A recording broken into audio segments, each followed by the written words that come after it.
rekam.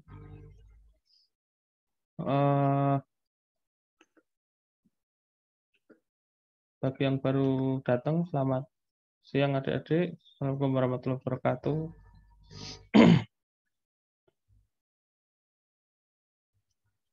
Bentar, saya cek RPS-nya dulu. Pertemuan. Oh, bener. Ini memang jatahnya switching dan protokol routing. Baik, kita lanjutkan. Presensi jangan lupa ya, presensi. Iya, Pak. Sama mana lagi? Oke, ini. Masih ingat ya tentang routing ya? Routing itu sebuah penentuan jalur sebuah paket data yang akan lewat ke dalam jaringan komputer untuk menuju kemana, terserah, pokoknya menuju ke internet yang dituju gitu.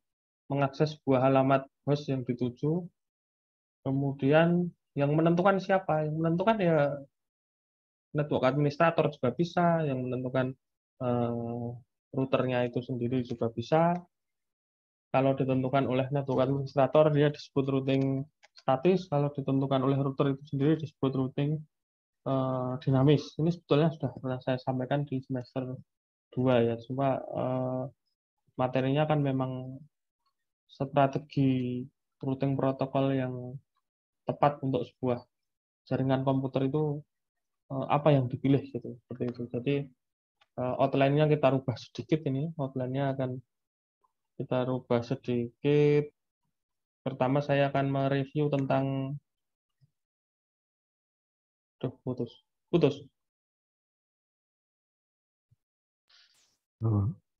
Buatan, Pak.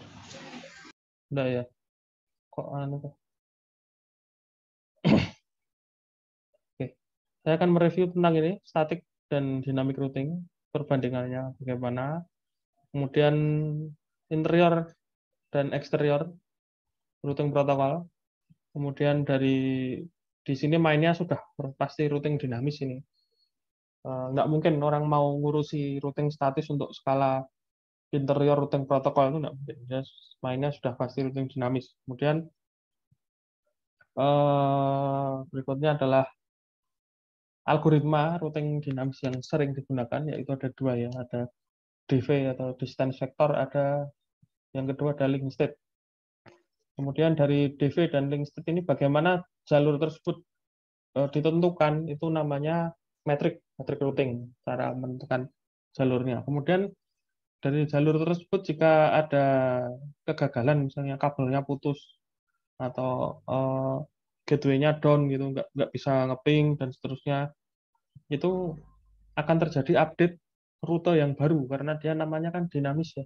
Dinamis kan berarti jalurnya itu ya selalu update gitu. Nggak ada masalah dengan jika ada sesuatu dengan apa namanya infrastruktur yang terjadi, dia tidak terdampak terlalu lama. Nah, itu namanya routing convergence. Convergence itu tersambung kembali gitu ya.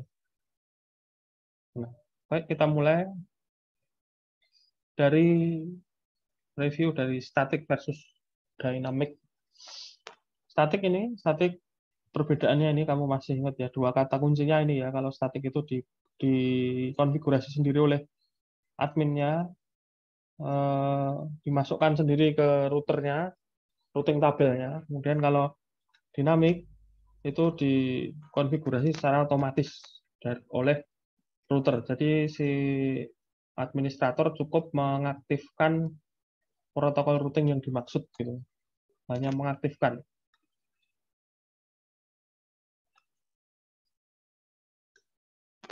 Nah, ini contohnya. Tinggal ngetik ini ya, router read enter. Kemudian version 2 kalau mau menggunakan RIP versi 2. Kemudian network sekian. Kemudian no auto summary. Passive interface supaya tidak di broadcast kembali ke fast Ethernet yang ngirim apa namanya broadcast ke router sebelahnya seperti itu. Cukup diketikkan seperti ini. Kalau routing static kan berarti ngetiknya lebih panjang lagi ya, IP root network tujuan yang nggak dikenali, kemudian subnet tujuan, terus dia lewat mana. Nah, itu sebanyak router yang terhubung. Bisa jadi semuanya dideklarasikan. Kalau dinamis cukup mengaktifkan protokol ini dan menyebutkan apa namanya network ID yang dituju. Sudah seperti itu. Sudah terkoneksi. Nah, pertanyaannya adalah ini mungkin, kapan menggunakan statis, kapan menggunakan dinamis, seperti itu. Routing statis digunakan ketika routing dinamik tidak memungkinkan diterapkan. Tidak memungkinkan itu sebabnya ada banyak ya. Tidak memungkinkan itu bisa jadi dia memang nggak bisa karena bandwidth-nya terlalu kecil atau kapasitas resource dari hardware routernya yang kecil, misalnya memorinya kecil gitu. Misal kamu membuat apa ya topologi routing untuk sebuah minimarket gitu ya, routernya minimarketnya seukuran Indomaret pada umumnya. Di situ ada minimarket, sebelahnya gudangnya. Nah, dari minimarket ke gudangnya pakai routernya dua. Yang satu untuk apa namanya operasional marketnya, yang satunya untuk infrastruktur IT gudangnya, seperti itu misalnya. Routernya kan mesti yang murah itu, yang sesuai kebutuhan aja, bukan yang spek enterprise. Dia mesti memorinya kecil, bandwidth-nya juga mesti kecil, bandwidth untuk skala small office yang untuk keperluan pekerjaan ya, bukan untuk diakses oleh banyak orang seperti itu. Nah, seperti itu cukup di setting menggunakan routing statik, tidak perlu di apa namanya setting routing dinamik, karena kalau dia maksa routing dinamik tidak masalah sebetulnya, cuma bandwidth-nya itu berapa? Bandwidth misalnya bandwidth-nya hanya 512 ya, masih agak besar ya, 200 gitu. 200 kbps ke bawah, 256 kbps atau 100 K loh, bukan M. Ya dia tidak perlu dikonfigurasi ke routing dinamis karena nanti akan kehabisan bandwidth sendiri, terjadi bottleneck kalau mengupdate routing table secara berkala seperti itu. Kemudian jika administrator menginginkan kontrol penuh terhadap rute yang digunakan setiap router, jadi lebih aman langsung memantau routing tabelnya gitu ya. Jadi dia administratornya boleh memilih untuk menggunakan routing statis. Kemudian kadang-kadang routing statis ini diperlukan juga untuk membackup jalur dari routing dinamis. Misalnya seperti ini ya, routernya ada banyak. Itu 2, 3, 4, 5, 6, 7, ada 7. Di sini jalurnya putus. Kebetulan di sini putus, yang atas lemot. Ini cabangnya kurang banyak ini kabarnya. Kemudian jalurnya itu bisa ditentukan sendiri oleh routing statis tadi. Contohnya seperti itu. Ini kapan-kapan saya cari gambar yang lebih banyak supaya bisa coba-coba. Nah ini misalnya. Ini mau menuju ke AS55684 nih ya. Ini mau menuju ke sini misalnya, AS2914. Dia harusnya lewat sini. Lewat 7713, terus lewat 174, baru ke 2914. Atau dia bisa lewat jalur yang lain ketika jalur yang ini putus. Tapi administratornya maksa pokoknya dia harus lewat sini dulu, lewat 7713, 6453 dan 2914. Ya bisa jalurnya ditentukan sendiri lewat jalur backup dari apa namanya routing statis tadi. Nah, pertanyaan kebalikannya sekarang. Kapan menggunakan routing dinamis? Nah, jika mengelola jaringan yang sangat besar, banyak router di dalamnya, untuk menjaga presisi konfigurasi ya. Jadi kalau ngonfig banyak router itu kan mesti terbalik, rawan kualik-walik gitu kan ya, apa routing tabelnya biar tidak kebalik-balik gitu. Dia aduh ditelepon bentar.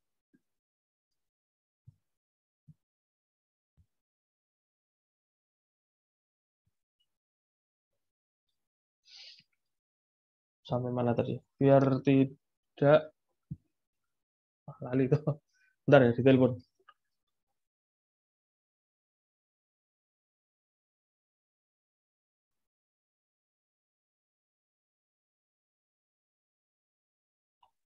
Matikan aja. Saya ulangi biar routing tabelnya tidak terbalik-balik, biar tidak apa namanya salah config gitu karena ini ada berapa nih tadi? 7, 2, 3, 4, 5, 6, 7. Ada 7 router ya. 7 router kalau routing tabelnya dikonfig sendiri-sendiri ya pusing juga ini. Ada kemungkinan dia salah konfigurasi. Routing tabelnya kebalik. Terus ISO connect, nggak bisa di-ping. Nah, itu fungsinya yang kedua nih, untuk menjaga konsistensi informasi routing. Kemudian memilih jalur agar si router itu tersebut bisa memilih jalur terbaik menuju network tujuan dan informasi routing yang didapatkan. Kemudian memastikan sumber dari informasi routing yang dapat dijangkau. Jadi misal ini ya, misal dari A ke mana ini? Dari A ke D. Bandwidth-nya besar yang jalur atas. Tapi media transmisinya tapi hop-nya lebih pendek misalnya. Misalnya dia lompatan routernya lebih pendek.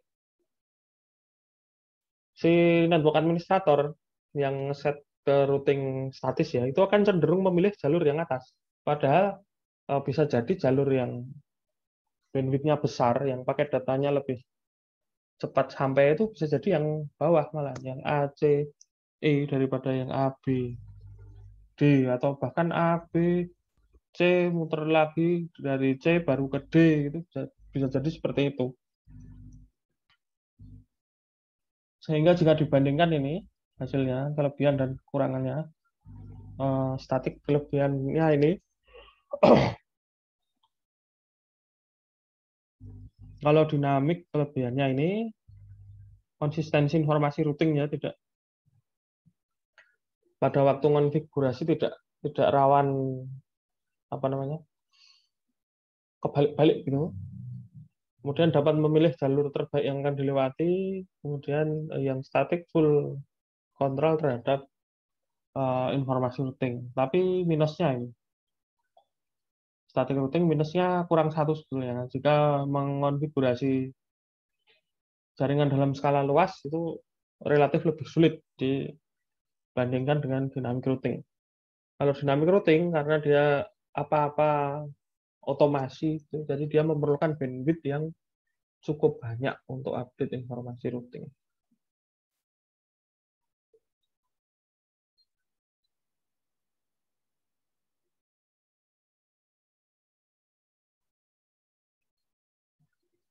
Oke, di routing dinamis berdasarkan jangkauannya. Kalau berdasarkan algoritma dibagi jadi dua. Kalau berdasarkan jangkauan dan hak administratifnya, itu routing dinamis dibagi menjadi dua juga, yaitu interior gateway routing protocol atau disebut dengan IGP, dan exterior gateway protocol atau disebut dengan EGP.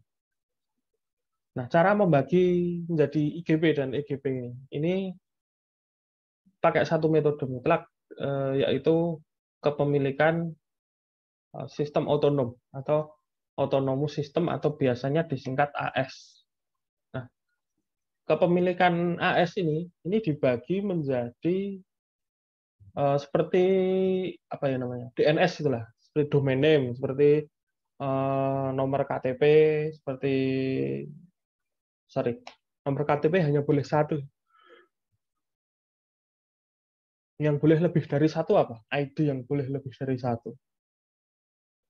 DNS, bisa rekening bank gitu ya. Satu orang boleh punya rekening bank eh, lebih dari satu, boleh ya.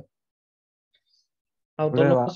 Autonomous system pun seperti itu, dia bisa sebuah perangkat jaringan eh, yang dikelola oleh ISP, dia boleh memiliki autonomous system lebih dari satu, tapi ya tidak banyak-banyak, biasanya sekitar eh, 2 atau 3 autonomous system. Fungsinya adalah jika dia terkoneksi dengan eh, sistem yang ekosistemnya benar-benar berbeda, misalnya dari TCP/IP ke jaringan telekomunikasi. Kan komunikasinya data juga itu, data tapi tetap di convert ya dari TCP/IP ke microwave itu kan nggak connect, kamu ngirim SMS, SMS-nya bisa langsung di-download gitu, kan harus diubah dulu jadi format XML. Dari XML kalau sekarang apa ya, JSON itu ya. Dari XML dibaca lewat hypertext HTTP itu ya. Terus dari HTTP terjemahkan ke HTTP request, diakses oleh browser. Jadi sesuatu yang berbeda. Tapi secara secara standarisasi teknologi, autonomous system numbernya itu ada satu. Kalau dia memiliki ekosistem yang berbeda, dia biasanya menggunakan autonomous system number yang lebih dari satu. Jadi pengertiannya ini ya, autonomous system suatu domain di mana sekumpulan router berada di bawah satu garis administrasi, jaringan perusahaan maupun jaringan pada ISP. Jadi ekosistem jaringannya itu satu komando, satu satu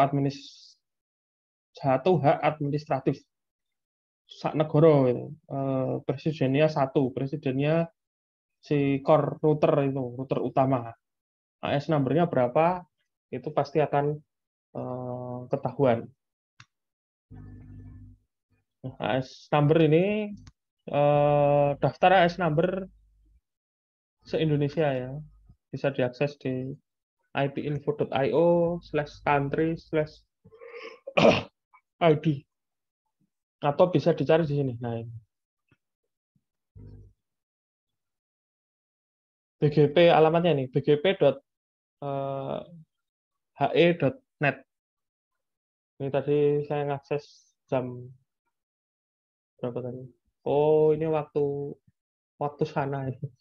Tanggal ini pokoknya, tanggal 25 November 2021 di situs bgp.he.net. Hurricane Electric ini semacam internet service provider yang tier 1 itu ya, yang setara dengan ini apa namanya, Akamai, pernah dengar ya Akamai terus apa namanya, kalau di Indonesia Moratel, PacificNet, Bisnet, Telkom seperti itu. Jadi dia ISP utama. Di sini saya ngetik, ini tadi online ya, online dari kampus. You are visiting from IP-nya, ini IP-nya kampus. Kemudian ketika di search berapa atau ini AS number-nya melalui Hurricane Electric ini. Jadi ketahuan ini AS number dari Universitas 11 Maret adalah AS 55684. Ketika saya klik di bagian prefix V4, jadi ini untuk mengetahui AS number dari 55684 itu punya IP berapa saja. Nah, keluarlah IP-IP ini, blok IP dari Universitas 11 Maret. Network ID ya, network ID yang disediakan. Nah, dari network ID ini nanti terserah pembagiannya bagaimana. Pembagiannya menjadi apa namanya, IP internal bagaimana. Pokoknya IP networknya ini.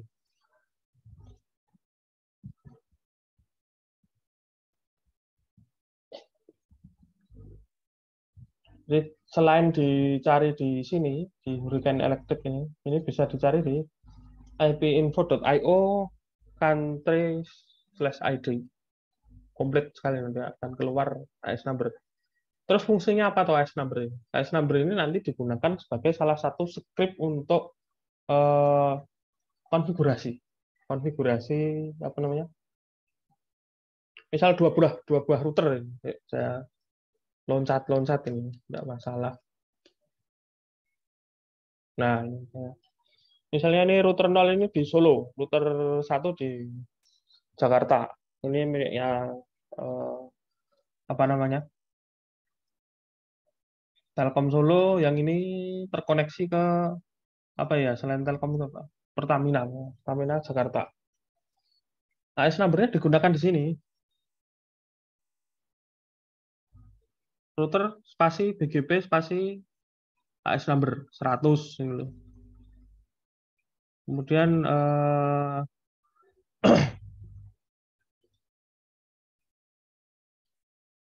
100 ini enggak kelihatan saya. Bener ya, BGP 100 ini mendeklarasikan AS number dirinya sendiri. BGP 100, kemudian perintah berikutnya naik bor 20 spasi remote AS 200.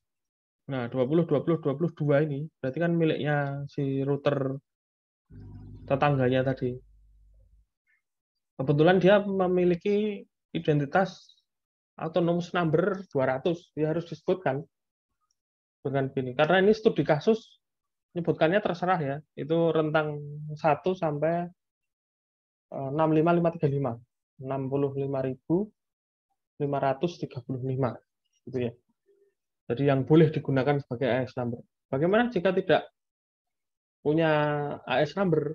Nah, kalau nggak punya AS number ya langganan ke salah satu internet service yang punya AS number, karena dia salah satu syarat untuk terkoneksi ke jaringan ya seperti itu caranya. Oke, saya kembali ke depan lagi.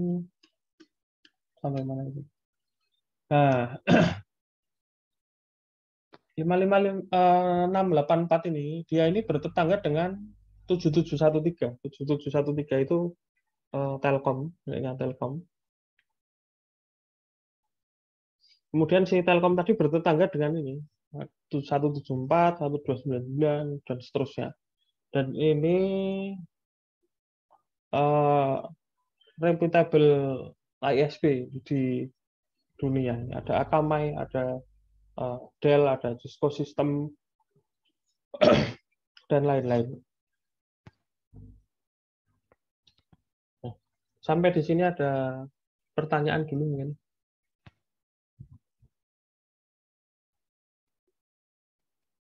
Saya stop dulu, saya tunjukkan.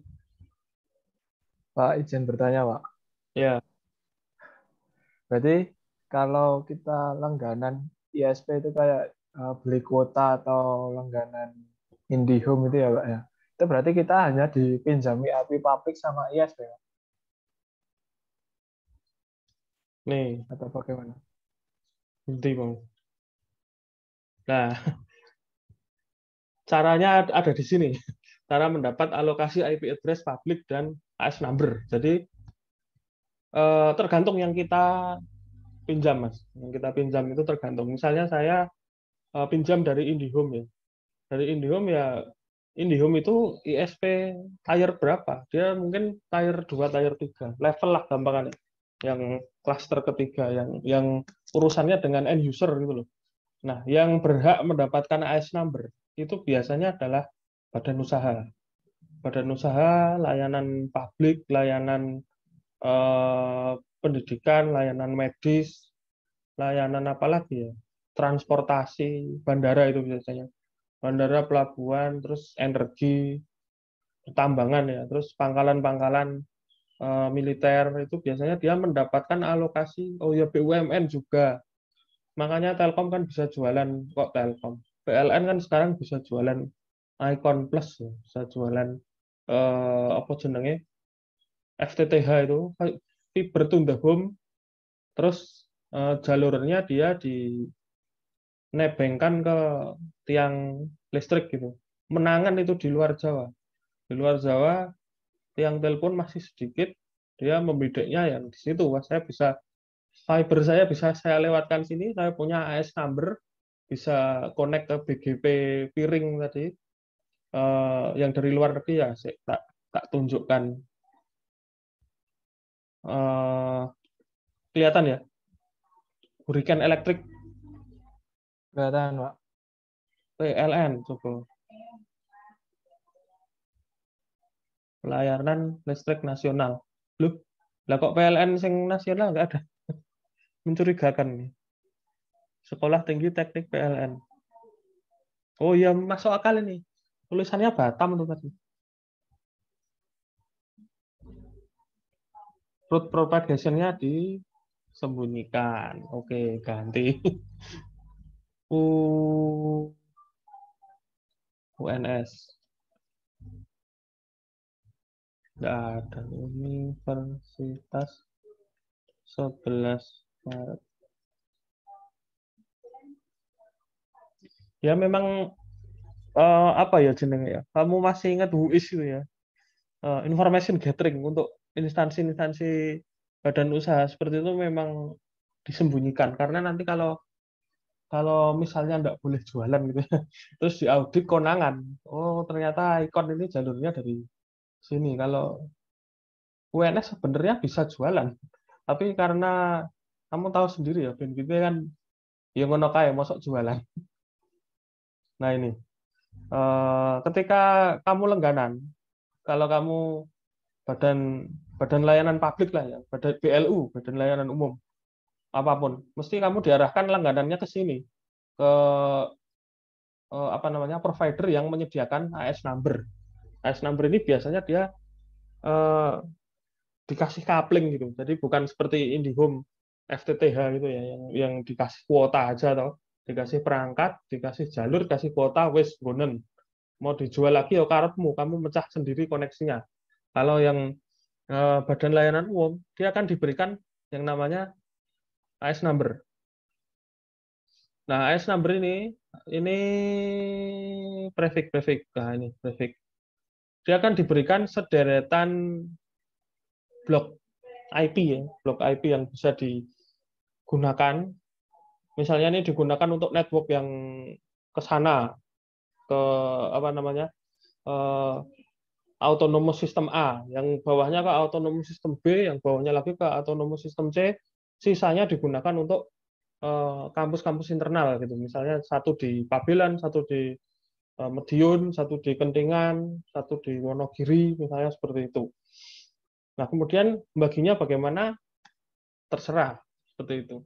Jadi sampai nanti. Pertanyaannya tadi apa, Mas? Apa yang didapat dari Anu, langganan Pak. internet? Misalkan kita kan langganan tuh, Pak. Langganan ISP lah. Nah, itu berarti sama aja kita dipinjami oleh ISP itu IP publiknya biar kita Ya, betul. biar akses ke internet itu. Karena IP publik itu sudah habis ya yang P4. Jadi kalau nggak bayar ya IP-nya akan disuspended, dipakai oleh apa ya namanya istilahnya, bukan klien, blok list dilistkan ke user yang lain, gampangnya user gitulah, atau organisasi yang lain gitu. Misalnya seperti frekuensi itu loh, frekuensi apa itu jenenge, sing Space Tune ya, yang dipakai oleh net itu nggak kuat bayar atau gimana, terus dialihkan ke net TV seperti itu. Nah terus pertanyaan berikutnya mungkin ini, apa ada instansi yang nggak bayar gitu, yang nggak memperpanjang langganan IP-nya dan AS number-nya? Mungkin ada, cuma setahu saya BLU badan layanan umum yang terkenal gitu ya, seperti rumah sakit, sekolah, apa jenenge, universitas, badan usaha, pemerintahan itu tidak pernah melepas yang namanya AS number. Karena sekali dia lepas, untuk konfigurasi awal lagi, dia istilahnya nggak kurang banyak. Cara-caranya kamu sudah lulus S1 ya, sudah lulus S1 terus kamu pengen ganti nama. Bisa nggak kamu ganti nama? Kalau belum lulus S1 mungkin gampang ya. Yang diurus ijazah SMP, SMA tok gitu misalnya. Yang SMP SD di kelas G. Kalau sudah lulus S1, ganti nama, ya bisa. Bisa cuma prosesnya ribet dan panjang. Harus sidang ini, harus apa jenenge? Sidang perdata, sidangnya beberapa kali. Kemudian semua lembaga yang namanya pernah tertulis disesuaikan. Lah kamu kan ngutek-ngutek DNS jagat itu, Indonesia. Misalnya UNS IP-nya sekian, terus lupa nggak bayar. Biasanya nggak lupa sih, tetap dibayar. Karena suatu kejadian gitu ya, suatu kejadian insiden yang menyebabkan IP blog ini di suspended dari UNS gitu. Misalnya tersangkut terorisme misalnya, terus jalur internetnya diputus. Terus suatu ketika kasusnya sudah beres, mau memasang jalur lagi gitu. Nah, untuk masang itu banyak apa namanya root DNS yang dikasih tahu. IP-nya ganti ini loh, IP-nya ganti ini, IP-nya ganti ini. Bagaimana kalau nggak sempat kasih tahu IP yang lama apakah akan tetap terakses? Nah, oleh IANA itu yang pengelola IP, itu dipastikan akan dimatikan dulu. Jadi matikan semua. Seperti kamu langganan hosting, filemu kan langsung hilang ya, lupa nggak bayar gitu kan langsung hilang. Nggak mungkin cuma disuspended nggak diaktifkan gitu, nggak mungkin. Tetap langsung dihapus. Seperti itu. Jadi terjawab ya Mas ya. Jadi yang didapatkan ini sederetan blok IP yang penggunaannya terserah pengelolanya bagaimana. Yang penting efisien gitu. Terus bagaimana jika tidak apa namanya? Apakah ada kemungkinan digunakan oleh organisasi lain gitu? Ya mungkin aja, tergantung kebijakan yang berlaku gitu seperti itu. Oke, ada pertanyaan lagi? Belum saya lanjutkan.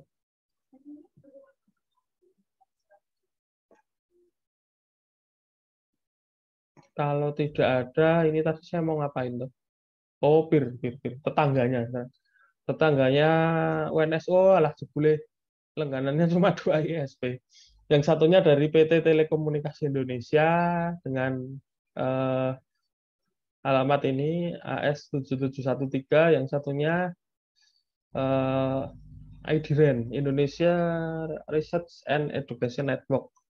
Kalau dulu namanya Jardiknas itu loh, Inherent Dikti tahun sebelum 2006 itu namanya Jardiknas. Jardiknas, Jaringan Pendidikan Nasional. Kemudian setelah 2006 namanya Inherent, Routing Inherent. Dia punya AS number sendiri. Jadi RKE semacam jalur backup gitu ya, menawarkan jalur-jalur backup.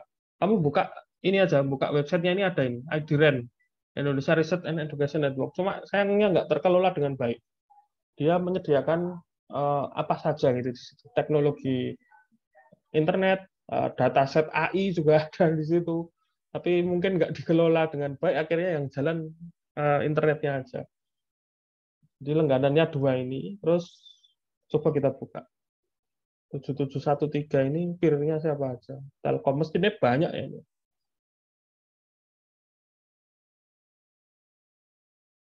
Loh, nggak bisa terus. Nah, nih dia istilahnya ini ya, peer to peer, bukan peer to peer, peering gitu. Jadi dia saling berbagi ini apa namanya? Bandwidth kalau dicek di sini.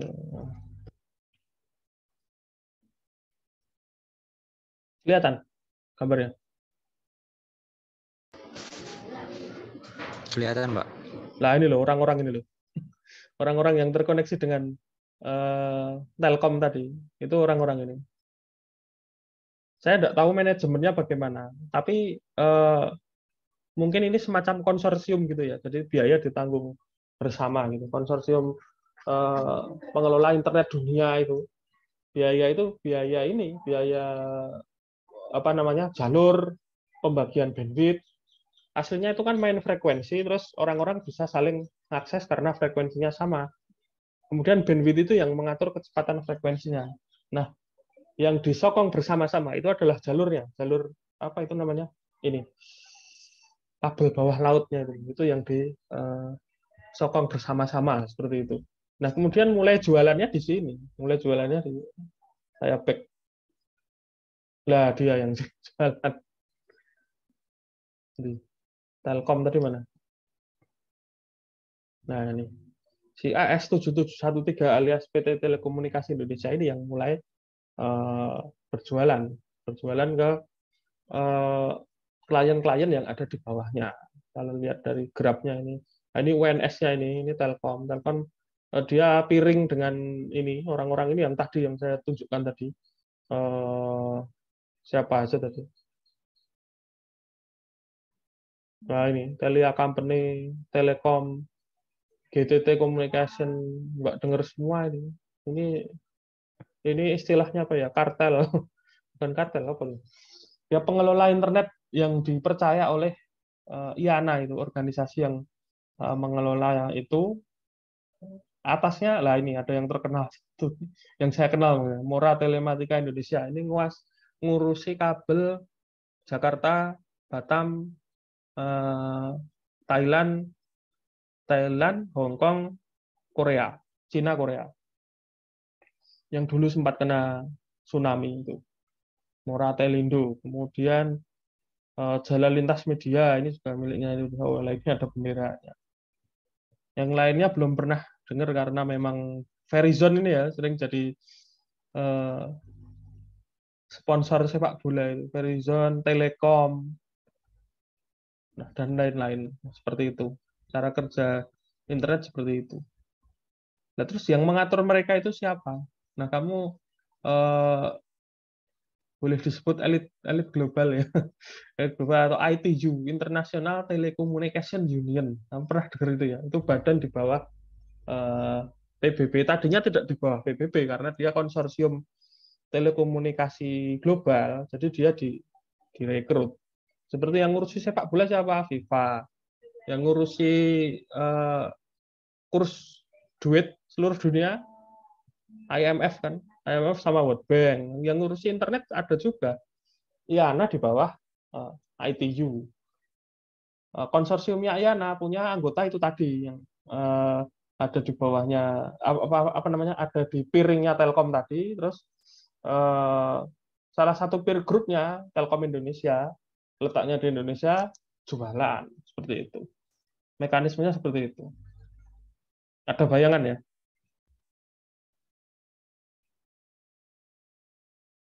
Ada bayangan? Yang penting bisa dibayangkan dulu. Nah, sekarang kita lanjutkan dulu. Nah, kalau mau tahu, ini kamu nggak bisa diklik kok ya. Nanti saya upload lah. Mau tahu mekanismenya gimana atau untuk mendapat alokasi IP address? Itu ada di sini. Kemudian, nah saya langsung masuk ke IGP dan EGP. Itu tadi seputar ini ya, seputar apa namanya? Perputaran komunikasi data secara global. Nah, sekarang aturan yang mengatur cara berkomunikasi data tersebut. Itu ada dibagi menjadi dua teknik besar. Bayangkannya gimana ya? Bagi menjadi belum tampil nih kok, slide-nya PPT. Belum tampil nih kok, Pak. Oh, oke.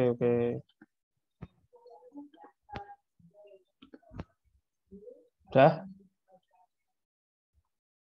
Udah, Pak. Nah, ini dibagi menjadi sebut dua jurus saja lah. Dua jurus besar, dua jurus atau dua teknik besar. Yang pertama atau teritori besar. Yang satu IGP, Interior Gateway Routing Protocol, interior Gateway Protocol. Yang satunya adalah exterior Protocol. Bedanya di mana? Bedanya IGP ini bekerja dalam satu autonomous system. Sedangkan EGP itu bekerja antar autonomous system. Mungkin ada pertanyaan lagi, autonomous system itu apa toh? Autonomous system itu tadi ada. Nah, ini autonomous system itu adalah Bentar ya, Adzan. Rumah saya belakang masjid. Tak matikan dulu.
Oke, jadi AS ini suatu apa tadi IGP itu dalam satu bekerjanya dalam satu AS number, satu teritori AS number. Kalau EGP antar AS number ya. Kalau AS number itu apa? AS number itu adalah suatu domain di mana sekumpulan router berada di bawah satu garis administrasi yang sama. Kalau garis administrasi yang dimaksud itu adalah bisa diperumpamakan seperti ini, jaringan sebuah perusahaan dalam perusahaan yang sama loh. Walaupun letaknya jauh-jauhan, ada head office, ada branch office seperti itu. Pokoknya dia perusahaan yang sama, mesti menggunakan teknik routing yang sama. Tidak mungkin perusahaan yang sama pegawainya terlalu kreatif gitu, belinya router beda-beda. Yang di main office pakainya Cisco, yang di branch office pakainya Mikrotik. Mikrotiknya wireless sisan. Terus apa namanya? Koneksi dari main office ditembakkan ke branch office-nya pakai antena sektoral biasa, itu tidak pakai fiber optik. Ya ada seperti itu, cuma ya kurang kerjaan aja. Biasanya dia berada di bawah satu administrasi yang sama biasanya. Jadi otomatis dia menggunakan satu strategi routing yang sama, kan. Jadi dia disebut sebagai inter autonomous system atau satu autonomous system yang sama. Nah, autonomous system itu tadi dilambangkan dengan AS number yang tadi yang saya tunjukkan tadi. Jadi ini bedanya itu IGP bekerja dalam satu autonomous system, sedangkan EGP bekerja antar autonomous system. Nah, protokol yang digunakan kalau IGP itu adalah RIP versi 2, IGRP dan OSPF. Ada lagi IGRP, tapi IGRP sudah punah ya, dia sudah diganti dengan Enhanced IGRP atau disingkat IGRP ini. Sedangkan di EGP itu setahu saya ada dua, tapi yang sering digunakan satu ini, Border Gateway Protocol. Ada lagi satu ISIS, Intermediate System to Intermediate System. Nah, tapi ada yang teori yang mengatakan juga bahwa teorinya yang dari CompTIA terus apa namanya Juniper itu mengatakan bahwa AES itu masuknya interior gateway protocol, bukan yang eksterior. Contohnya ilustrasinya ini. Jadi ini anggap aja ini 65100 ini kan Telkom ya, ini Telkom, ini UNS, yang ini Surakarta gitu. AES number-nya sama. Nah, ini menggunakan satu protokol routing yang sama biasanya. Kalau nggak RIP, ya RIP2, IGRP, OSPF. Nah, ini kan nggak mungkin terkoneksi ke sini secara langsung. Jadi dia harus diterjemahkan dulu dari mana tadi, Telkom tadi terkoneksi ke UNS secara langsung kan nggak mungkin. Dia harus diterjemahkan, dikenalkan gitu, protokol antara AES number-nya dikenalkan menggunakan protokol border gateway ini. Jadi dia AES number-nya saling kenalan. Gitu. Terus prosesnya selanjutnya bagaimana? Biasa dia tuker-tukeran network ID juga, tuker-tukeran network ID. Nah, itu tadi berdasarkan teritori. Sekarang jurus yang digunakan untuk ngeset ya, untuk menentukan protokol routingnya atau algoritmanya. Itu ada 3. Ini dinamis loh. Kalau statis nggak pakai jurus-jurusan. Ini semua yang kita bicarakan ini yang dinamis. Yang digunakan adalah ini, distance vector. Kemudian yang kedua link state, kemudian yang terakhir adalah hybrid. Hybrid ini campuran antara distance vector dengan link state. Nah, bedanya di mana? Bedanya sudah saya jabarkan secara secara non akademis gitu. Jadi hanya mengetahui jarak supaya lebih mudah dipahami. Hanya mengetahui arah dan jarak untuk mencapai sebuah remote network. Remote network ini 2 kurang banyak ya. Ini. Remote network itu ini. Ini adalah R1, router 1. Router 1 punya 2 network. 192.168.1.0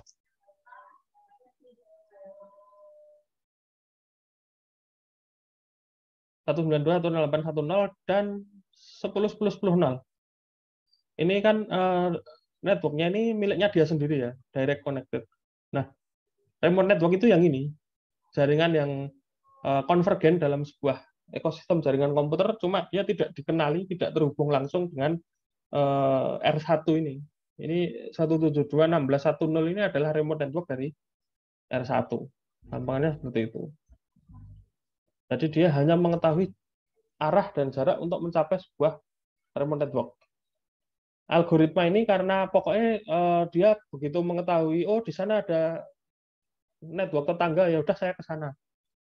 Yang pertama kali dilihat, dia ke sana. Bagaimana jika ada 2 jalur? Nah, seperti itu biasanya istilahnya ini ya, routernya akan membroadcast ke sana dan ke sana.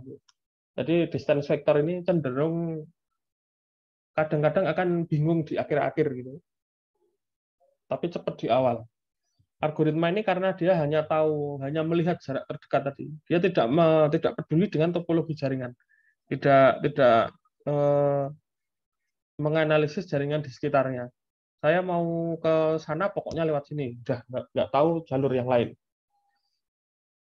Router hanya mengetahui interface mana yang akan dilalui. Nah, keputusan routing, keputusan bahwa paket data dari sini akan ke sini, itu berdasarkan hop count. Hop itu lompatan ya, jumlah lompatan. Nah, contoh protokolnya adalah RIP, RIP2, IGRP. Ini sudah nggak ada. Sekarang yang dipakai adalah EIGRP. Kemudian algoritma yang kedua adalah link state. Link state ini menggunakan shortest path ya, Dijkstra algorithm. Kalau kamu masih ingat kuliah matkom, matematika ilmu komputer itu kan suruh menentukan vektor ya, jarak terdekat dari beberapa graf gitu. Nah, dia menggunakan COS untuk mencapai remote network sebagai pemilihan jalur terbaik. Algoritma ini dapat memetakan jaringan. Setiap router mengirimkan tabel routernya ke router yang lain, dan dia juga menerima kiriman tabel router dari router yang lain itu ke dalam dirinya, sampai mereka semua saling terkoneksi atau konvergen dalam satu area tersebut. Karena saling kirim-kiriman routing tabel, jadi dia sedikit lebih pintar daripada distance vector, dia bisa mengetahui topologi jaringan. Contoh protokol yang digunakan itu adalah OSPF, Open Source Path First. Nah, kemudian yang terakhir adalah hybrid.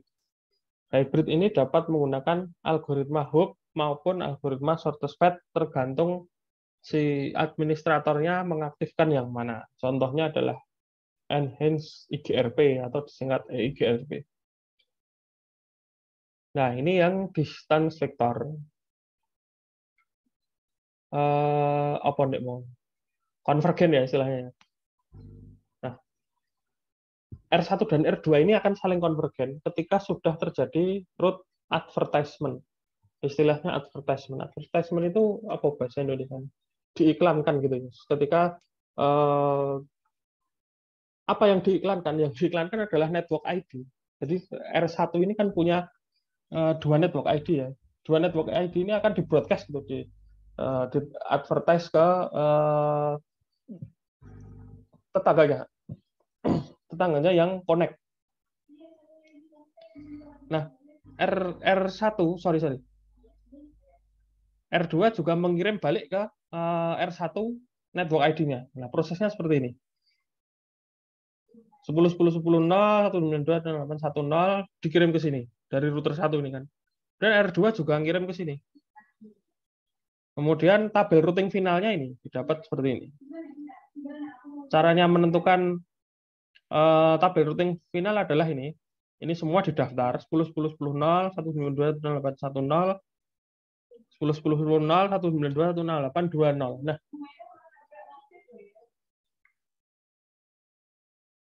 bentar. Ini ya. Spidolnya kelihatan nggak? Kelihatan, Pak. Nah, alah hilang. Kalau ditinggal pergi hilang ya ini. Nah, oh, vanishing pen, sorry. Salah. Yang spidolnya nggak hilang yang mana? Yang ink, Pak. Ini enak ini. Oh, draw ini ya. Draw itu. Draw ini. Alah, kegedean ini stabilo, Mas. Sing tipis sithik ini.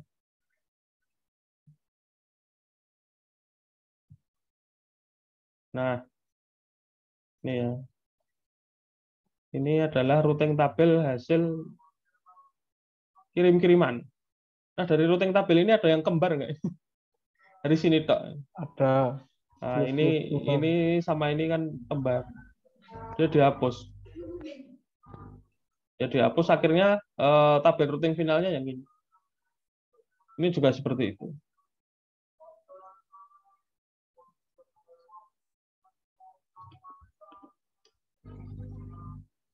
Bagaimana jika 3?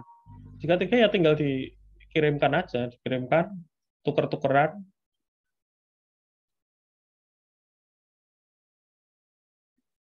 Ini dikirim ke sini, ini dikirim ke sini, ini dikirim ke sini, ini dikirim ke sini. Sudah. Terus yang sama-sama dihapus.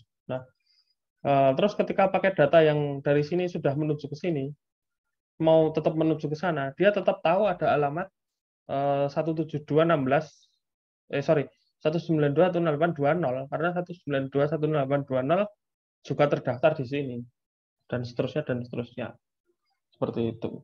Nah, itu contoh distance vector tadi ya. Nah, sekarang kita masuk ke contoh konfigurasi.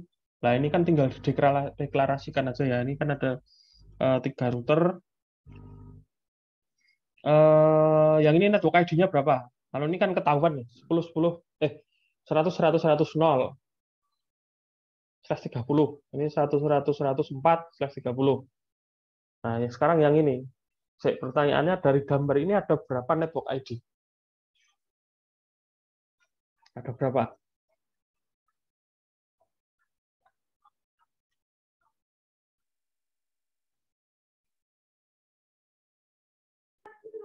4, Pak. 4.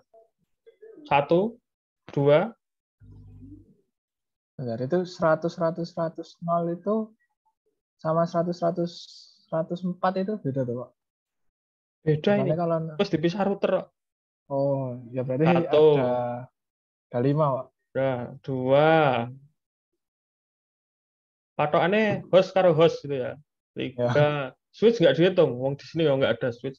Oh, 3, 4, 5. 5. Nah, bener. Pertanyaannya, ini network ID-nya berapa? Ini berapa? Ini berapa? Paling kiri itu 192.168.10. 10. Tahu kalau ini 10 dari mana? Ya itu kan bawahnya kan 11 Pak di sini ya. Berarti kan network ID-nya itu 10.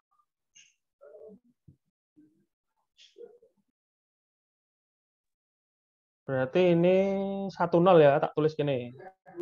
Ya. Yang lain sudah paham belum?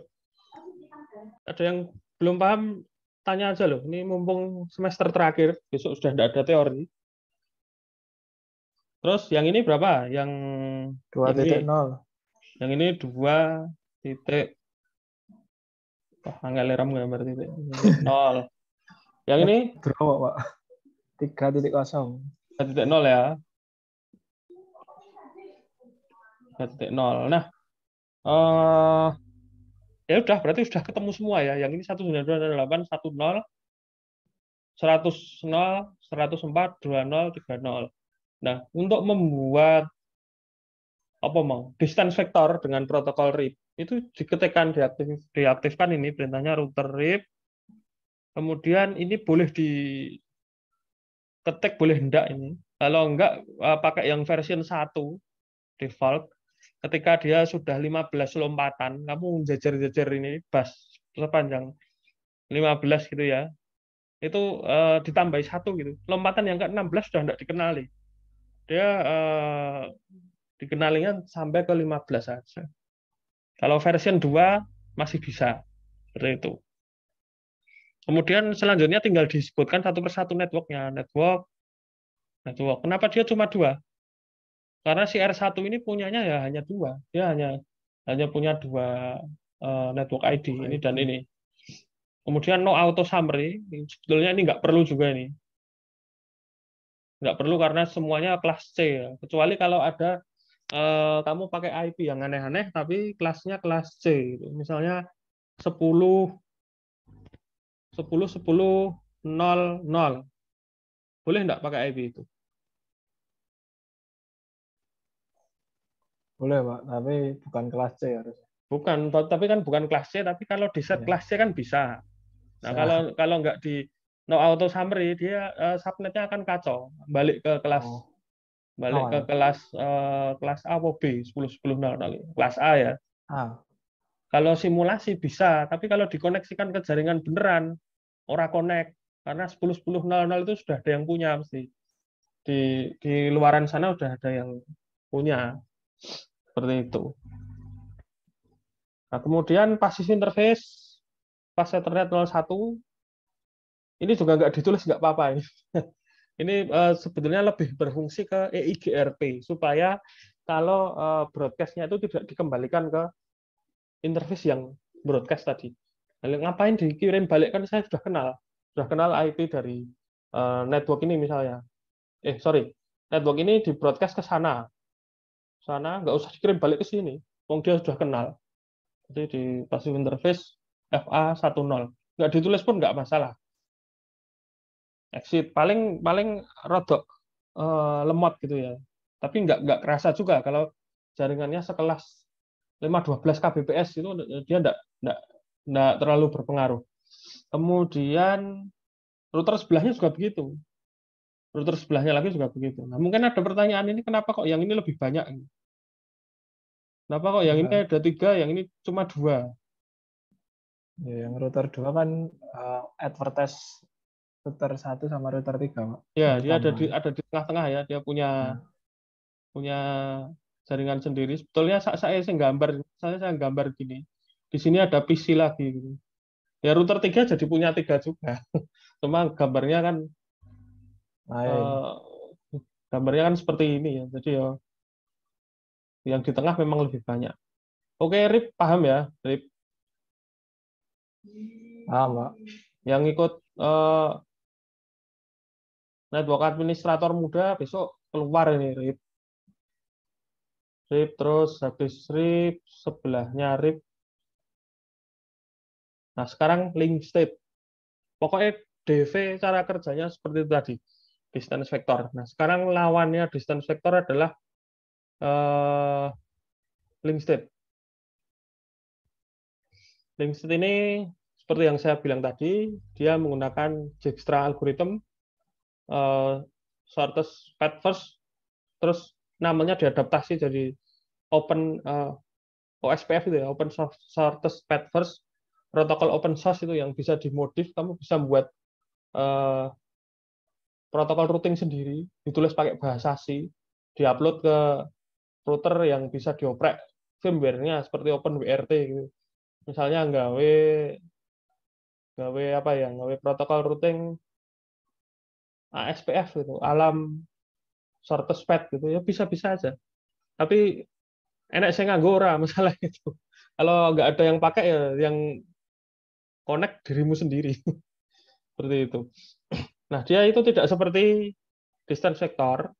Kalau distance vector tadi mengambil jarak dan arah data, kalau gambarnya baru satu itu belum kelihatan perbedaannya. Tapi intinya dia itu mengirimkan tabel rutenya ke semua link yang terdeteksi nyala dalam proses advertisement ya. Dia tidak menghitung hop count, tapi menggunakan cost kumulatif untuk mencapai remote network. Cost didapat secara default pada masing-masing router.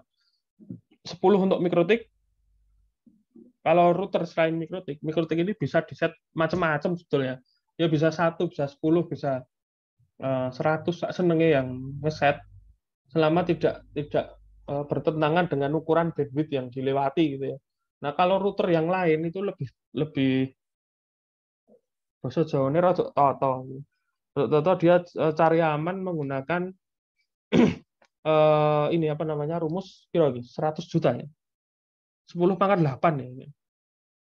Ini saya dulu nulis angka pangkat 8 nggak ketemu terus tak tulis gini aja gitu. Jadi 10 pangkat 8 per bandwidth per second untuk mengetahui besaran cost tiap jalur. Nah, nanti kalau sudah masuk ke gambar jelas. Nah, ini. Bedanya adalah kalau distance vector ada paket data dari sini menuju ke pojokan sini. Dia bisa jadi dia lewat sini, lewat sini, lewat sini, lewat sini, lewat sini, udah sampai. Bisa jadi seperti itu. Karena apa? Karena hop count-nya yang paling pendek ya. R1, R2, R5 wis rampung. Dia tidak pernah mencoba apa ya? Konservatif atau ortodoks lawannya. Dia itu ortodoks. Jadi saya mau beli mie ayam gitu. Taunya jalurnya ini ya lewat ini. Nggak mau lewat gang belakang. Misalnya kamu mau ke student center. Mau ke student center UNS. Nah, masa-masa pandemi. Kamu dari Pabelan. Kamu lewat mana kamu? Lewatnya? Terminal, Pak. Lewat terminal. Habis dari terminal ke mana? Terowongan. Terowongan. Dari Terowongan? Dokter Un? Ngemplak, Pak. Oh, ngemplak dulu ya. Habis dari ngemplak kemana? Pedaringan. Pedaringan. Habis dari Pedaringan? Naik motor bisa nganan, Pak. Nganan terus sendiri. Oh, berarti kue link state. Iya, lewat kiri nanti gerbangnya nggak buka. Ya, kalau kamu distance vector, kamu akan 12 sampai ke belakang kampus. Lah paling cedak lewat situ. Lewat apa namanya? Jenenge apa kayak Rocket Chicken ya. Rocket Chicken 12. Terus bakul jus itu 12 lagi. Isi, Pak. Isi, sudah lewat itu. Terus belok kiri, turun ke situ. Ternyata gerbangnya ditutup. Nah, itulah distance vector. Kalau menemui link yang nggak connect, ya sudah sudah selesai. Nah, ternyata kamu tadi link state ya, dia sudah ternyata sebelumnya sudah advertise-mu rekaya nganggo Google Map gitu.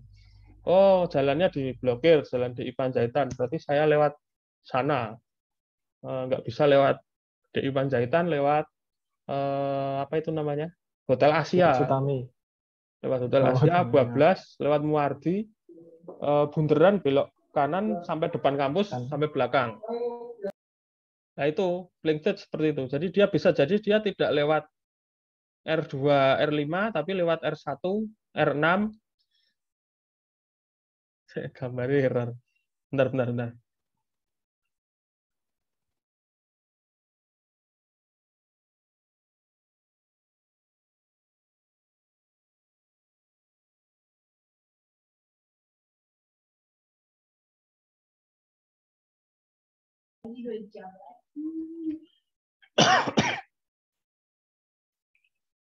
Nah, saya ulangi, bisa jadi dia tidak lewat R1, R2, R5, dia bisa jadi dia lewat R3, R4, R5, atau bahkan bisa jadi dia lewat yang paling panjang jalurnya.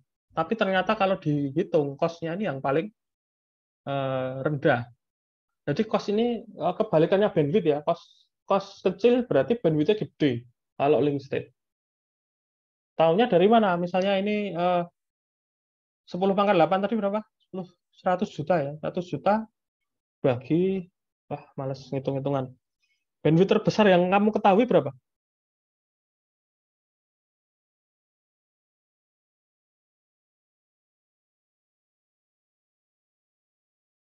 Suaraku jek mute lagi. Udah. Halo, masih ada orang?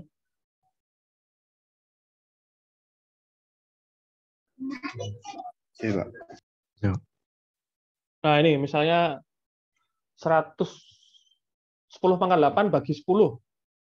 Jawabannya 10 juta. 10 juta itu berapa? 10 Mbps ya. Misalnya di sini 10 Mbps.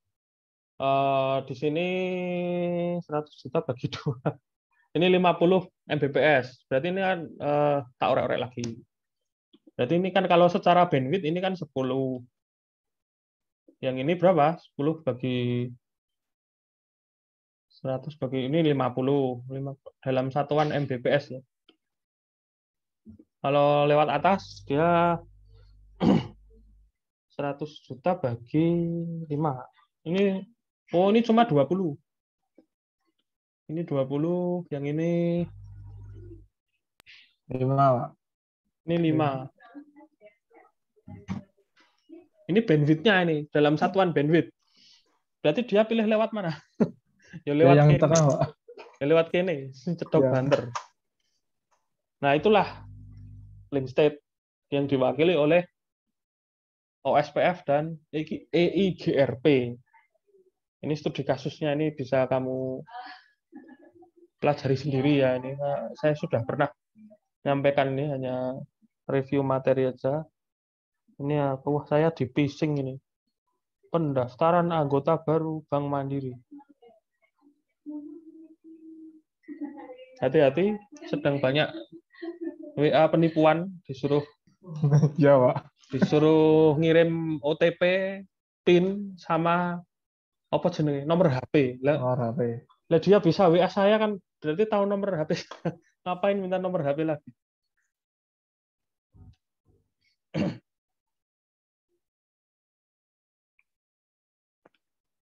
Nggak bisa dihapus. Oh.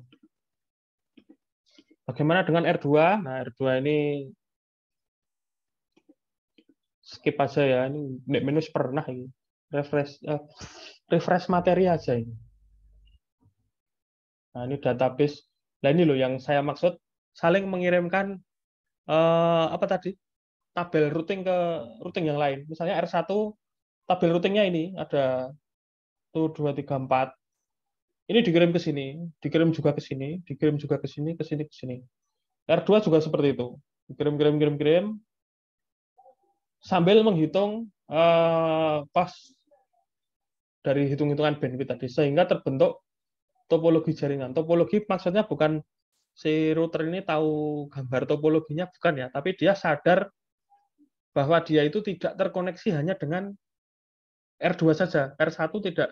Oh, saya ternyata punya teman R2, R6, R3, R5, R4 seperti itu. Jadi ketika R2 putus, dia masih bisa lewat R6, R5. Ketika R6 putus, dia masih bisa lewat R3 dan seterusnya. Kelebihannya ini punya informasi topologi jaringan yang lengkap, waktu konvergen lebih cepat. Ini tak centang, tidak terlalu setuju. Tergantung bandwidth total dari jaringan itu dan spek dari routernya. Routernya router mikrotik yang 900 ribuan dibuat untuk mengkonvergenkan UNS gitu ya. Ya nggak secepat itu. Kemudian pengiriman informasi tidak periodik ya. Maksudnya tidak periodik. Nah, ini tadi lupa saya jelaskan. Kalau yang distance vector itu tiap 30 detik dia ngupdate routing tabel. Berisik gitu. Tak kok dalannya iso diliwati ora? Masih bisa. Dalannya iso diliwati ora? 30. Ada yang versi 2 kalau nggak salah 60 detik 1 menit ya. Tiap 1 menit periodik update itu. Kalau yang link state dia itu di broadcast sekali aja ke sini. Dia juga sekali butuh beberapa waktu untuk konvergen udah beres. Nah, terus kalau ada link yang ada perubahan, misalnya ada kabel pedot atau endpoint yang down gitu, itu informasi routingnya bagaimana? Nah, itu baru diupdate lagi. Pengiriman informasi routing kembali hanya untuk link yang mengalami perubahan. Perubahan ini kalau ada link yang pedot atau ada periodik, ada link yang down sehingga dibutuhkan periodik update. Implementasi dapat berbentuk hierarki. Router area dapat mencegah flooding link state paket advertisement karena hanya per area. Jadi ini bisa dibagi per area. Misalnya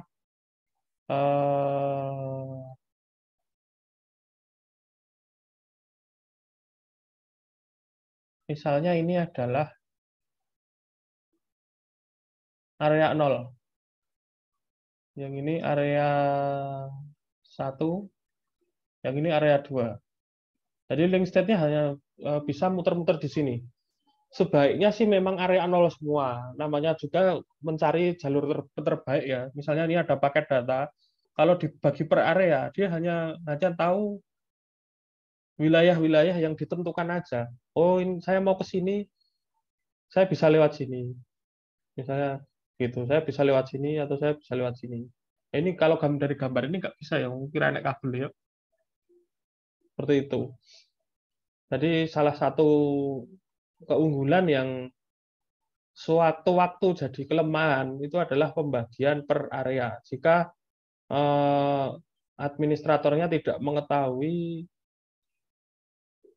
jalurnya dengan seksama, dengan baik, itu pada akhirnya dia akan menghambat sendiri.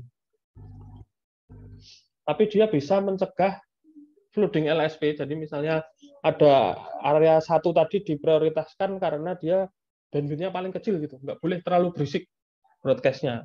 Dia bisa dilokalisir seperti itu.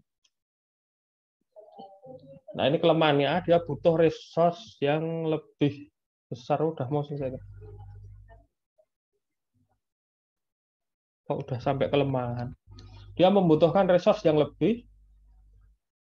Jadi masing-masing router tadi butuh spek yang tinggi karena akan saling menerima ini ya. Tinggi-tingginya router itu ya 256 RAM itu sudah masuk tinggi sih, 512. Kalau komputer kan 8 GB ya, 8 GB lemot seperti itu. Membutuhkan bandwidth yang lebih pada saat awal konvergen, dapat diatasi dengan pembagian area, kemudian membutuhkan tingkat pengetahuan administrator yang lebih lah. Misalnya seperti saya tadi RKE bagi area, tapi di sini nggak saya kasih kabel. Boleh nggak ini kasih kabel ini? Ini kayak kasih kabel gini boleh nggak?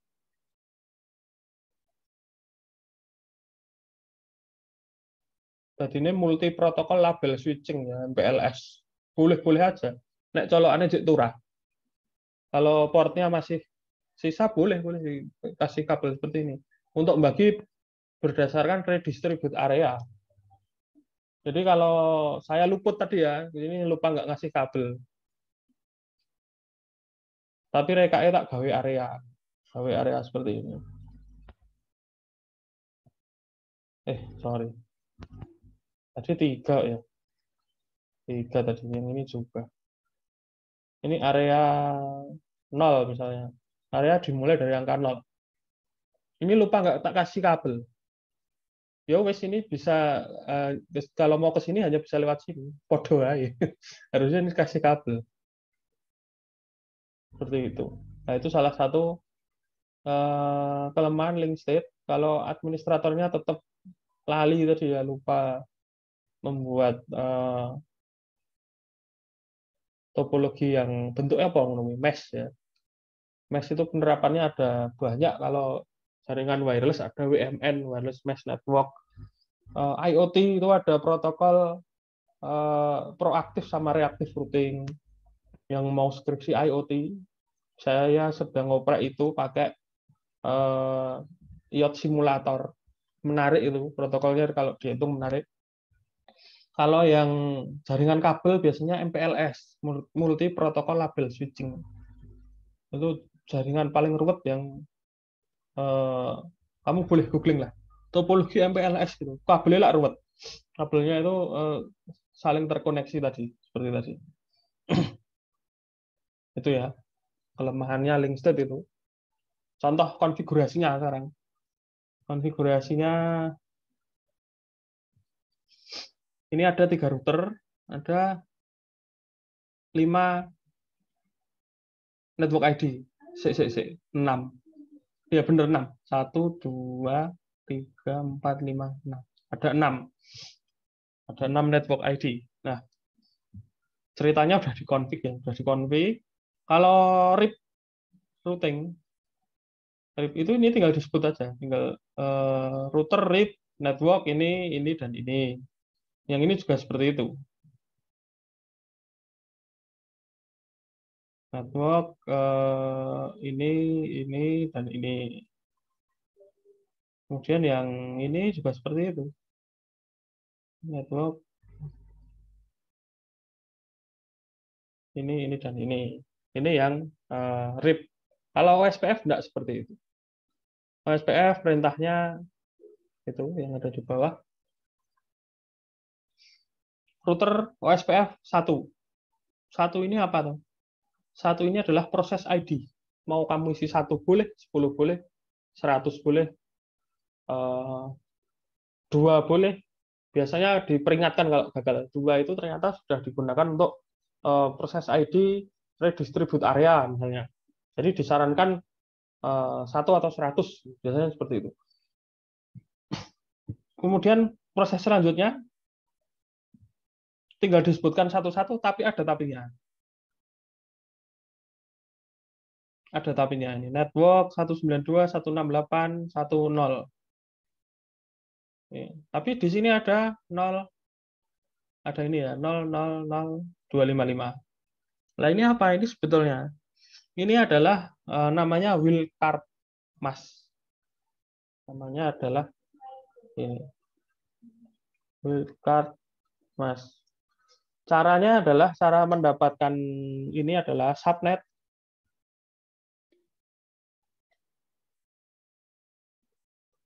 Sorry.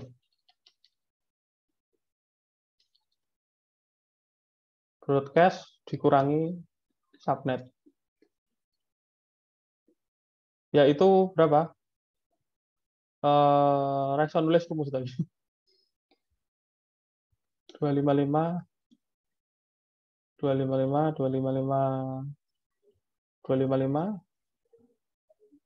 dikurangi 255 0. Seperti ini biasanya. Kemudian hasilnya adalah berapa? 255. Bisa seperti itu. 000.255. Benar toh? Itu kan 000.255. Jadi wildcard mask rumusnya seperti itu. tadi saya nyebutkan IGRP ya. IGRP itu bisa pakai dua jurus tadi, satu distance vector, satu link state bisa. Kalau dia pakai distance vector, dia tinggal nyebutkan router IGRP 100 misalnya. Terus network, udah disebutkan networknya. Nggak usah diwalik wildcard-nya. Tapi kalau dia mau pakai link state, dia disebutkan wildcard-nya. Cuma dia tanpa area. Oke, ini tadi rumusnya belum selesai ya. Jadi network, kemudian wildcard, kemudian area 0. Karena ini diasumsikan semuanya area 0. Nolnya ini menentukannya gimana? Ya ini terserah juga. Area mau ini di set ke area 1 semua juga boleh. Ini semua area 1 atau di area 2 juga boleh, area 0 juga boleh. Yang penting seragam. Kalau di set gini, misalnya ini adalah area 1 ya misalnya. Ya yang disebutkan yang ini area 1, yang ini area 1, yang ini juga area 1. Kalau yang ungu ini adalah area 2, gambarnya kebablasan. Nah, saya gambar.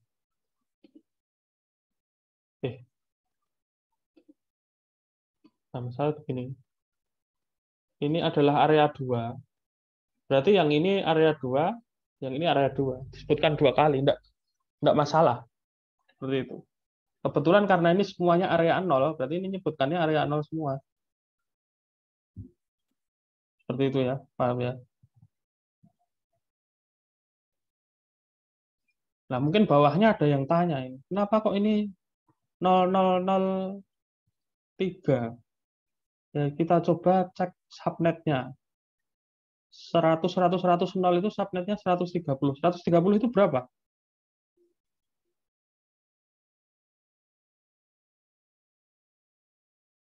252, Pak. 255 kurangi 252. Oh, benar 3. Berarti 252 ya. Ya 3. Ya. 3. Kemudian passive interface, do write. Do write ini untuk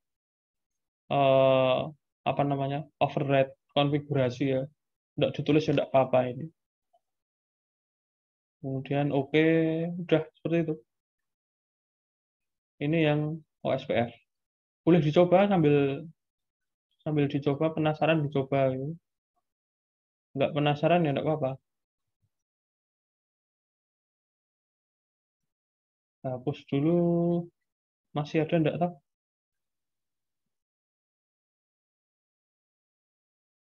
Nah, metrik sekarang. Metrik itu jalur. Bukan.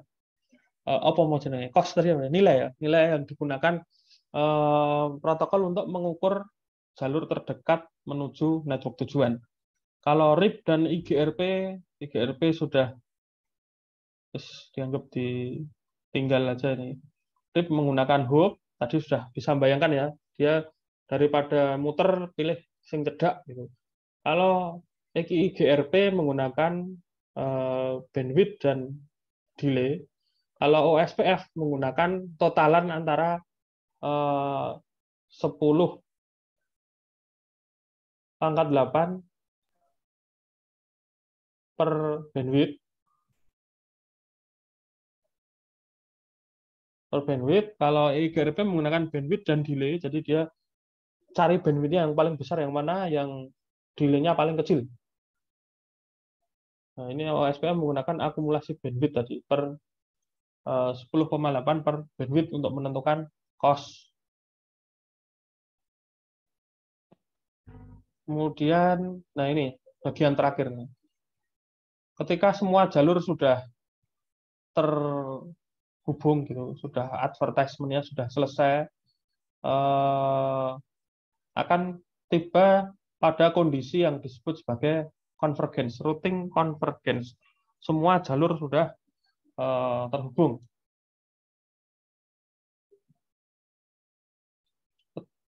Ketika ada perubahan pada topologi jaringan, router harus mempelajari topologi baru dengan mengirim routing tabel yang baru.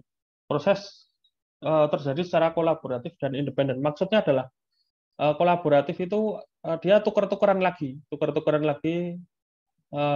antar routernya dirinya sendiri dan tetangga, dan independen. Independen itu membroadcast membuat routing tabelnya sendiri. Ketika kamu mengetikkan perintah router read, router OSPF, nah itu proses ini sedang terjadi. Ketika ngetik network sekian, nah itu proses yang kolaboratif sedang terjadi. Biasanya terjadi karena ada perubahan jaringan. Misalnya kamu menambahkan perangkat baru yang membutuhkan routing ke situ, atau terjadi karena ada kegagalan sistem. Nah, proses konvergen ini menggunakan bandwidth dan memori dari perangkat. Jadi dia kalau semakin sering terjadi proses konvergensi ini akan berdampak pada jaringan. Jaringannya sedikit banyak akan terasa lemot seperti itu. Kemudian yang terakhir ini diperlukan analisis RMA untuk menentukan kecepatan konvergensi yang paling baik. Jadi diukur satu-satu ya, kalau network administrator kurang kerjaan gitu. Semua routing protokol dicoba, kemudian diukur delay-nya, dianalisis RMA-nya, reliability, maintainability, availability. Ini pertemuan kedua kalau nggak salah kemarin ada untuk ngitung skalabilitas, performance itu loh. Nah itu analisis RMA. Nah kalau nggak mau repot-repot ngitung, lihat tabel ini aja. Yang fiturnya paling lengkap ini kan tadi judulnya strategi selecting routing protocol for the network. Jadi kalau mengkonfigurasi jaringan ya, milih protokol routingnya itu yang mana. Lihat ini yang centangnya paling banyak. Centangnya paling banyak itu EIGRP, nomor 2 OSPF. Itu yang BGP nggak termasuk toh, Pak? BGP kan satu-satunya. Jadi misalnya kamu daftar ISP terus disuruh ngonfig gitu atau dikonfigkan dari sana, mesti ngonfignya BGP. Jadi dia satu-satunya, nggak usah milih lagi ya BGP tok. Border gateway. Karena ternyata IS dimasukkan sini. Ini saya pakai buku dari Cisco PPDI IOO itu loh yang top down network design itu. Ini ada versi yang menyebutkan ini. Ternyata IS dimasukkan ke sini. Kalau dia nggak dimasukkan ke sini, jadi dia itu saingannya BGP, intermediate system to intermediate system. Centangnya nggak lebih bagus dari OSPF, nggak lebih bagus, tapi dia podo-podo ISO kelas ya. Point to multi point. Ini pun sebetulnya sudah ranahnya orang telekomunikasi, bukan komputer network ya. Terus lihat aja yang fiturnya paling banyak. Kalau punya device Cisco berarti ya protokolnya yang ini. Kalau tidak punya device Cisco, OSPF. Kalau untuk sertifikasi BNSP wis nganggo RIP wae cepet nang ngulu. Nggak usah ngitung. Config, connect, bar, pulang. Kecuali di soal ditanyakan, buatlah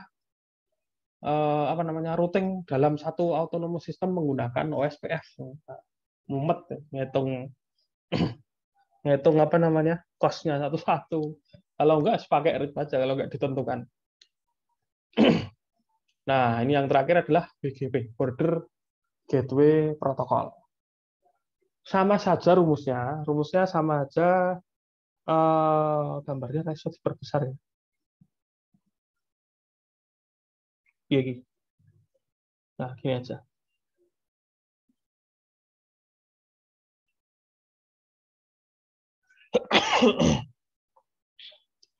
Saya tumpuk gini nggak kelihatan. Udah, ini aja.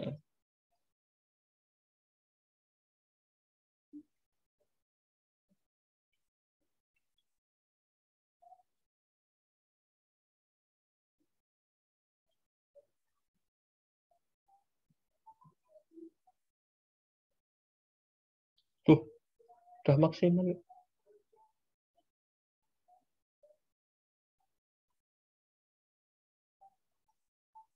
malah kebesaran. Udah kelihatan? Kelihatan, Pak. Tak tutupi wae lah. Yang penting kan network ID-nya. Nah, ini ada R0. R0 ini katakanlah dia ini UNS. Yang ini Telkom.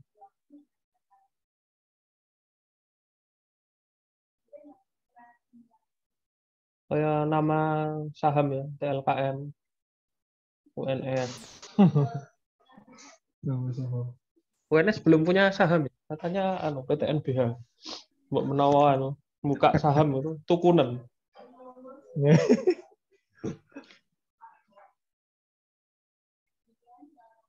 Oh iya Pak, kalau BGP ini itu routernya asli fisik atau cuma peer-nya aja Pak? BGP peer-nya aja. Gimana? Lah, Kalau BGP BGP peer ini apa? loh, Pak. Oh, Kalau BGP ini loh. Nah itu kan kalau yang ISP di Indonesia itu misalkan pakai BGP. Nah kita ngeping itu BGP peer-nya atau memang router asli Pak? router aslinya. Oh, Router asli. Misalnya kamu ngeping ya dari UNS, dari Puskom ngeping apa YouTube gitu ya. Ya. Ketemu pisanan kan Telkom. Mesti kamu dapat apa namanya? AS number-nya Telkom dulu. Baru terakhir dia sampai ke YouTube. Dari tes rute itu, Mas. Ya, tracer gitu ya. Oh ya, tracer. Ini konfigurasi kok enggak kelihatan. Tadi BGP-nya berapa? Oh, memang belum tak tulis tuh. Yang ini Telkom ini AS number-nya 200. Ini 200. Yang UNS ini AS number-nya 100. Nilai aslinya enggak ini ya. Nilai aslinya yang tadi loh, yang di bgp.he.net. Nah, tinggal diaktifkan aja router BGP 100 di sisi ini, di ini. Terus dia dideklarasikan neckbore-nya. Neckbore-nya siapa? Neckbore-nya adalah 20 22. Tetangganya yang paling pertama ketemu kan 22. 20 spasi sebagai apa? Sebagai remote AS spasi ini di tab aja keluar ini 20 neckbore IP terus di tab pakai tracer itu dia akan keluar perintahnya. Kalau bingung di tanda tanya enter, biasanya dia keluar pilihan menunya. Remote AS-nya berapa? AS-nya kan 200 tulis di sini.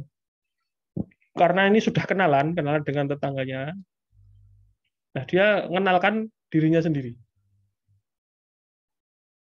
Dia mengenalkan IP-nya piro tadi?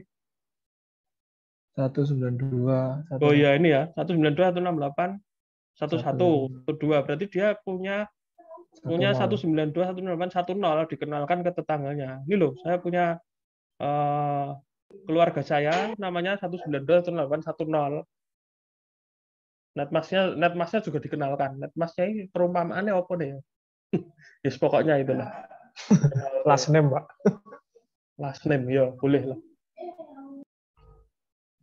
Kemudian yang di sini juga mengenalkan balik. Oh, ini saya BGP 200, nama saya. Lalu tetangga 20, 21 yang remote-nya 100. Terus di sini ada perbedaan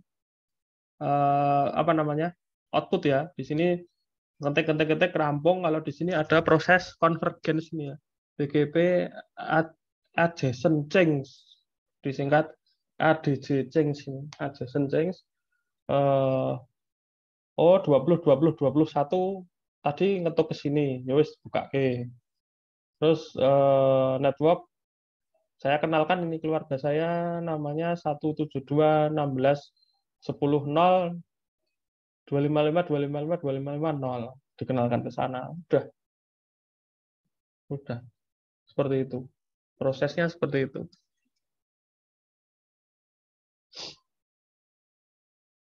Terus udah habis nih. Itu seputar IGP dan EGP. Kalau EGP, Exterior Gateway, itu hanya BGP yang sering digunakan. Walaupun saya masih setuju ada intermediate system, IS. Tapi entah kenapa mayoritas menyebut apa namanya BGP tadi. Kemudian pusat jaringan, spesifiknya bagaimana? Router, mungkin maksudnya router enterprise gitu ya. Router enterprise itu bentuknya kayak gini.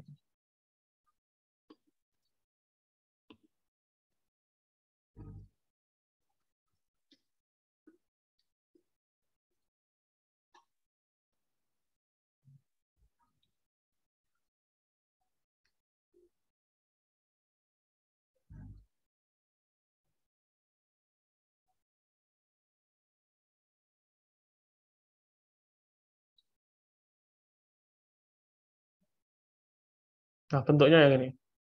Dia itu bukan tidak hanya support Ethernet, gigabit Ethernet, fast Ethernet, sama single mode fiber, tapi dia juga support kabel-kabel yang lain. Dia ini semacam ini ya, apa jenenge istilahnya relay encoding dari Ethernet ke fiber, dari fiber ke jenis media transmisi yang lain. Nah, ini kalau mau tahu speknya, buka aja kabelnya apa aja.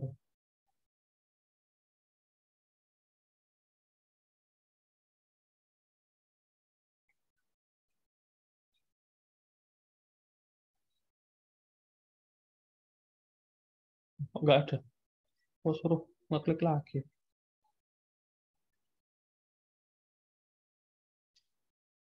Nah, ini loh yang one aggregation. Ini ASR. Ada ASR, ini yang ini tadi. Yang ada ISR ya, Integrated Service Router.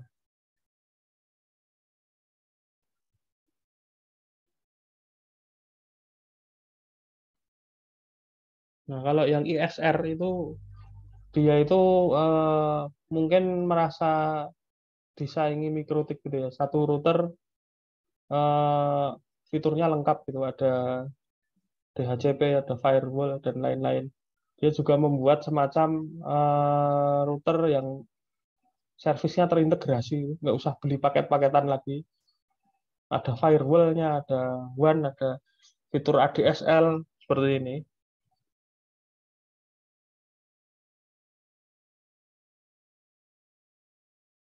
Nah, dia bisa untuk Metro Ethernet, biasanya jaringan kampus ini. Bisa menyediakan WLAN juga, tapi biasanya malah elek seperti ini. Tadi saya baca ada, malah produk.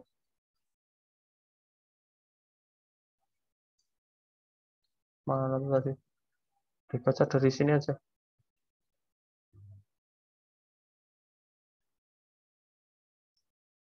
Nah, ini loh.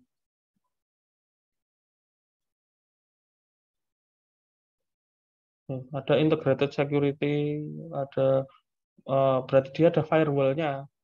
Atau yang ini ada WLAN-nya, ada ADSL. Zaman saiki masih ada ADSL ya. ADSL Telkom Speedy itu loh. Kemudian ada pluggable LTE option, bisa pakai LTE juga ini. Dijadikan modem LTE. Jadi kalau koneksinya butuh backup gitu. Wali aneh ini ASR. Nah, ini ada up-to-nya ya, up to 64 terabyte per second. Jadi dia memang didesain menerima bandwidth yang segitu gitu. Ini yang pernah lihat saya yang mana tuh, bisa dipakai buat duduk pokoknya. bentuknya kayak sound system gitu loh, kotak.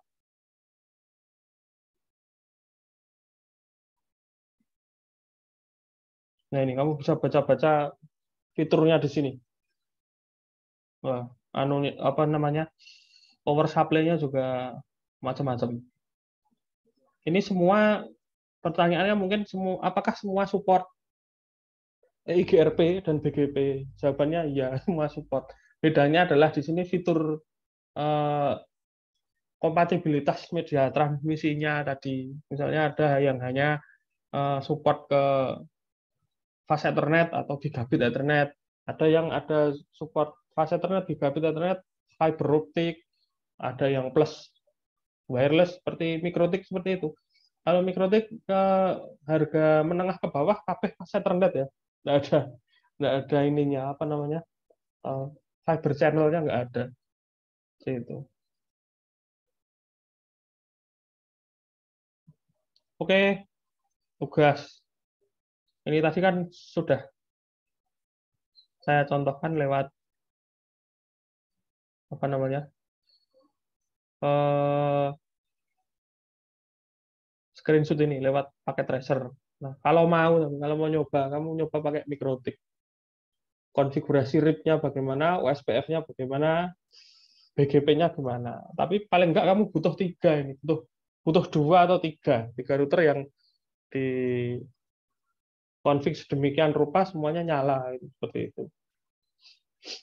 Sebelum saya tutup ada pertanyaan.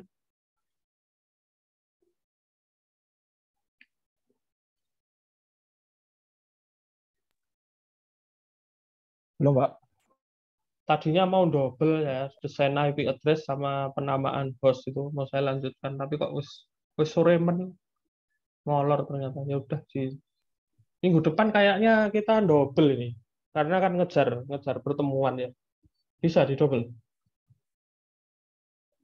Monggo, Pak. Belum presentasi juga, tapi saya ngasih taunya dari sekarang. Nek dadaan rano yang maju. Gitu ya. Siap ya. Masih Presentasi ada yang apa, Pak? presentasi yang di SMK kan gue udah observasi jaringan SMK toh. Oh, yang buat proyek itu toh, Pak. Iya. Kelompok itu.